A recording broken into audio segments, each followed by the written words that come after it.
नमस्कार, मैं doctor Alka Pareek, associate professor home science, government girls college Sikandra Dausa. भोजन एवं पोषण के अंतर्गत हम लोग कार्बोहाइड्रेट्स का अध्ययन कर रहे हैं। अभी तक हमने कार्बोहाइड्रेट्स के कार्य, संगठन, फंक्शंस का अध्ययन किया। आज की क्लास में हम कार्बोहाइड्रेट की प्राप्ति के साधन पढ़ेंगे। जैसा पिछले कुछ क्लासेस में हमने अध्ययन किया, सभी प्रकार के अनाज जैसे गेहूँ, चावल, बाजरा, मक्का, रागी, कुछ प्रकार की दालें, शक्कर, गुड़, खांड, बूरा, शहद, जड़ वाली सब्जियाँ जैसे आलू, शकरकंदी, जमीकंद, अरबी, चुकंदर, सूखे फल जैसे किशमिश, अंजीर, मुनक्का, खजूर, सेब, नाशपाती, आम, मूंगफली, काजू, खोया, पनीर आदि कार्बोहाइड्रेट की प्राप्ति के उत्तम साधन हैं।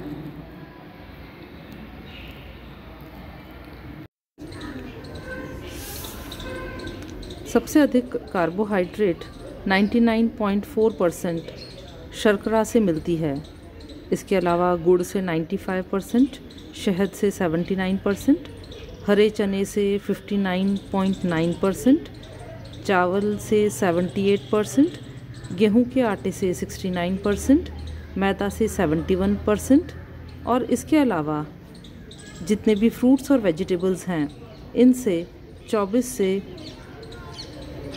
68% तक कार्बोहाइड्रेट प्राप्त होता है। गाय के दूध से 4.4% कार्बोहाइड्रेट मिलता है।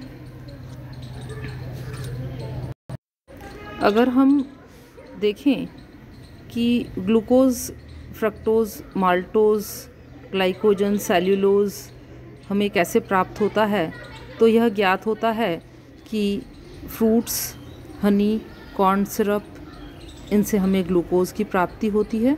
इसी तरह से फलों से और शहद से फ्रक्टोज कार्बोहाइड्रेट, मिल्क से गैलेक्टोज, बेक्ड स्टार्च से माल्टोज, केन और बीट शुगर से सुक्रोज, मिल्क प्रोडक्ट से लैक्टोज और जितनी भी ग्रेन्स, रूट्स, ट्यूबर्स, लेग्यूम्स हैं उनके अंदर स्टार्च और डेक्स्ट्रीन पाया जाता है। इसी तरह से मीट प्रोडक्ट्स और सी फूड्स के अंदर ग्लाइकोजन उपस्थित होता है। वेजिटेबल्स और सीड की आउटर कोट से सेल्यूलोज मिलता है और पैक्टिन्स और गम्स फलों में, प्लांट्स के अंदर, सीड्स के अंदर उपस्थित होते हैं।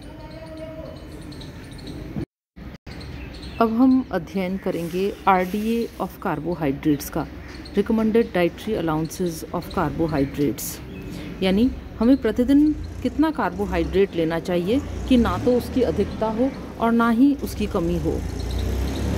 तो जो भी डाइटरी गाइडलाइंस हैं अमेरिकन के लिए, उनके अकॉर्डिंग कार्बोहाइड्रेट्स की मात्रा 45 से 65% होनी चाहिए। इस तरह से यदि हम 2000 किलो कैलोरीज़ की डाइट लेते हैं तो हमें 225 से 325 ग्राम कार्बोहाइड्रेट प्रतिदिन लेना चाहिए। और ये कार्बोहाइड्रेट हमें किससे मिलता है? डेयरी प्रोडक्ट से। डेयरी प्रोडक्ट्स के अंतर्गत आते हैं मिल्क, योगर्ट यानी दही और आइसक्रीम, फ्रूट्स जैसे कि साबुत फल और फलों का जूस, ग्रेन्स के अंतर्गत सभी प्रकार के सीरियल्स, ब्रेड, राइस, क्रैकर्स आदि, दालों के अंतर्गत बीन्स और दूसरे प्लांट प्रोडक्ट्स, स्टार्ची वेजिटेबल्स के अंतर्गत पोटैटो और कॉर्न, और बाकी हमने सोर्सेज पिछली स्लाइड में पढ़े ही हैं। कुछ दूसरी स्टडीज़ के अकॉर्डिंग अगर हम कार्बोहाइड्रेट्स का RDA पढ़ें तो 130 ग्राम कार्बोहाइड्रेट प्रतिदिन की आवश्यकता एडल्ट्स के लिए होती है। कीटोसिस से बचने के लिए 50 से 100 ग्राम तक कार्बोहाइड्रेट्स ली जानी चाहिए। और अगर हम ये देखें कि रिकमेंडेड कार्बोहाइड्रेट्स कितनी होनी चाहिए, तो 45 से 65% ऑफ टोटल किलो कैलोरीज़। अगर हम 100 किलो कैलोरीज़ एक दिन में कंज्यूम कर रहे हैं तो 45 से 65 ग्राम कार्बोहाइड्रेट कंज्यूम करना चाहिए। अर्थात हम ये कहें कि 45 से 65% तक टोटल कैलोरीज़ का कार्बोहाइड्रेट के द्वारा मिलना चाहिए। और इसमें 180 से 330 ग्राम carbohydrate per day wheat, soda और बेक्ड गुड्स का होना चाहिए। या हम ये भी कह सकते हैं कि टोटल कैलोरीज़ का 50% कार्बोहाइड्रेट के द्वारा प्राप्त होना चाहिए।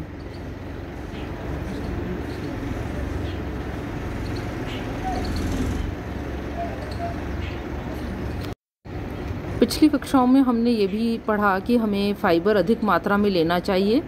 तो फ़ाइबर कितना लेना चाहिए, उसके रिकमेंडेड अलाउंसेस कितने होने चाहिए।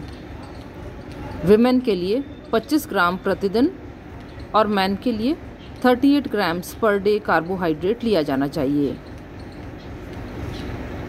अगर कोई डाइट है जिसमें 2000 किलो कैलोरी प्रतिदिन ली जाती है तो 25 ग्राम पर डे उसमें से फ़ाइबर होना चाहिए। यूएस में 13 से 17 ग्राम फाइबर प्रतिदिन लिया जाता है।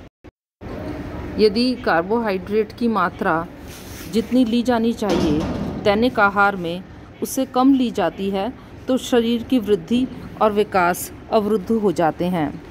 कार्बोहाइड्रेट की कमी से निम्न प्रभाव दृष्टिगोचर होने लगते हैं, जैसे वज़न में कमी, थकावट, कमजोरी, शारीरिक विकास का अवरुद्ध होना, स्वभाव में घबराहट और चिड़चिड़ापन आना, शरीर की क्रियाशीलता कम हो जाना, शरीर के आंतरिक अवयवों का अवरुद्ध हो जाना, क्योंकि प्रोटीन का उपयोग निर्माण के लिए होने लगता है। इसके अलावा त्वचा में झुर्रियाँ पड़ जाना, कुपोषण के लक्षण प्रकट होना, नाड़ी संस्थान के सामान्य क्रियाकलापों में गड़बड़ी उत्पन्न होना और पाचन संबंधी विकार का उत्पन्न होना। तो बच्चों, ये थे कार्बोहाइड्रेट की कमी के प्रभाव, यानी डेफिशिएंसी ऑफ कार्बोहाइड्रेट। अब हम अध्ययन करेंगे problems with high sugar intake, यानी कार्बोहाइड्रेट की अधिकता के प्रभाव। दैनिक आहार में कार्बोहाइड्रेट की अधिकता से मोटापा या ओबेसिटी हो जाता है।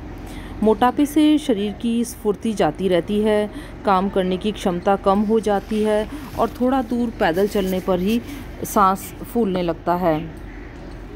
शरीर अनाकर्षक, थुलथुला और भद्दा दिखाई देता है। मोटे व्यक्ति जल्दी थक जाते हैं।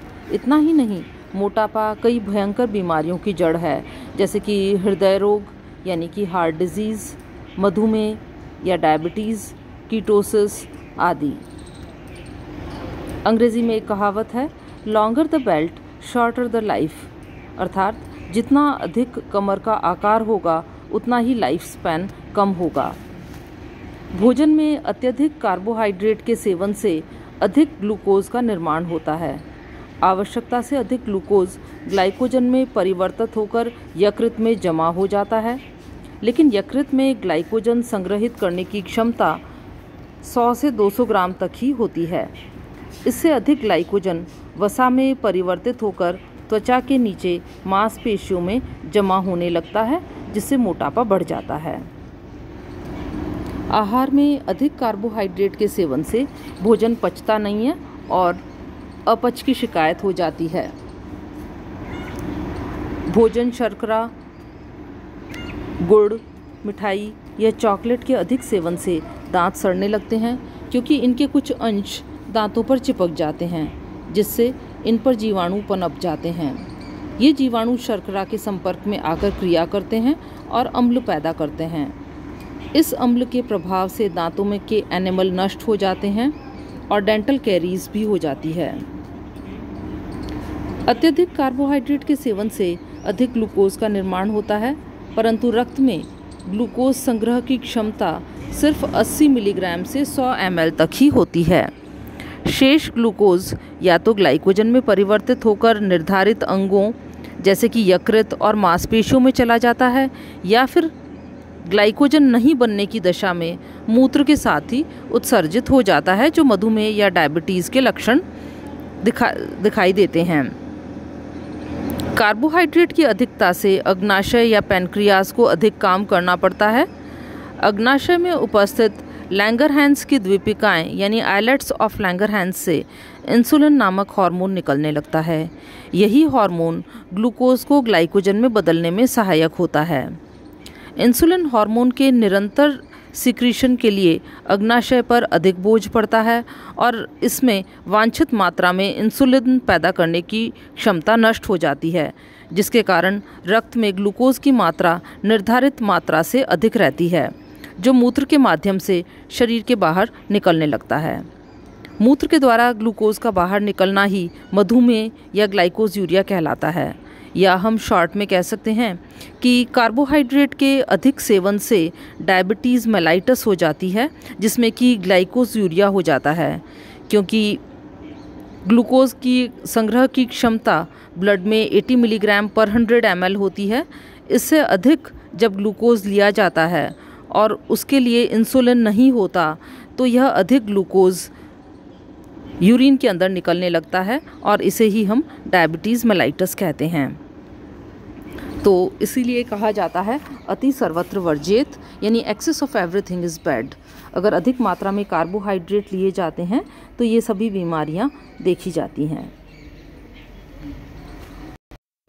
तो बच्चों, आज हमने कार्बोहाइड्रेट्स के अंदर पढ़ा कि कार्बोहाइड्रेट के डाइटरी सोर्सेज क्या होते हैं और कार्बोहाइड्रेट की अधिकता से क्या हो जाता है, कार्बोहाइड्रेट की कमी से क्या हो जाता है, और कार्बोहाइड्रेट के रिकमेंडेड डाइटरी अलाउंसेस कितने हैं, यानी कितने कार्बोहाइड्रेट्स हमें डाइट में लेने चाहिए। Thank you.